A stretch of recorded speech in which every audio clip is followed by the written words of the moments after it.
ঢাকায় ছবির শীর্ষনায়ক সাকিব খান। ঈদে তার ছবি মানেই যেন দর্শকদের হৃদয়ে ভিন্ন আমেজ, তার ভক্তদের উৎসবের বাড়তি আনন্দ। তাই গত বছর ঈদের সিনেমায় ছিল সাকিব খানের জয় জয়কার।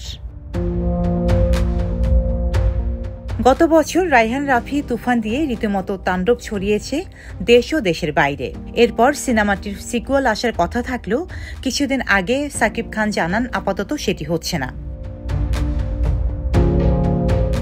তাহলে রায়হান রাফি আর সাকিব জুটির নতুন কিছু কি হবে না? এমনই প্রশ্ন যখন ভক্তদের হৃদয়ে, ঠিক তখনই এলো নতুন খবর। সাকিব খান ও রায়হান রাফি জুটি হয়ে আবারও আসছেন পর্দায়। তুফান ২ না হলেও নতুন নামে নতুন সিনেমা নিয়েই হাজির হবেন দুজন।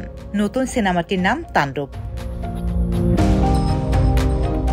সম্প্রতি বাংলাদেশ চলচ্চিত্র পরিচালক সমিতিতে সিনেমাটির নাম নিবন্ধিত হয়েছে বলে এফডিসি পরিচালক সমিতির মহাসচিব শাহিন সুমন সূত্রে জানা গেছে।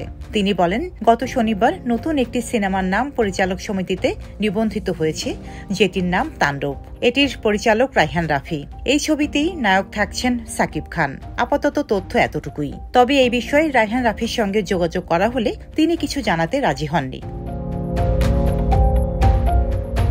জানা গেছে, অ্যাকশনধর্মী সিনেমা হবে তাণ্ডব। তুফানের মতোই এটিও প্রযোজনা করবে আলফা আই এসপিএফ বাংলাদেশ। চলতি সপ্তাহে সিনেমাটির ঘোষণা আসার কথা রয়েছে বলে ঘনিষ্ঠ সূত্রে জানা গেছে। সিনেমাটি ঈদুল আজহায় মুক্তি পাবে প্রেক্ষাগৃহে।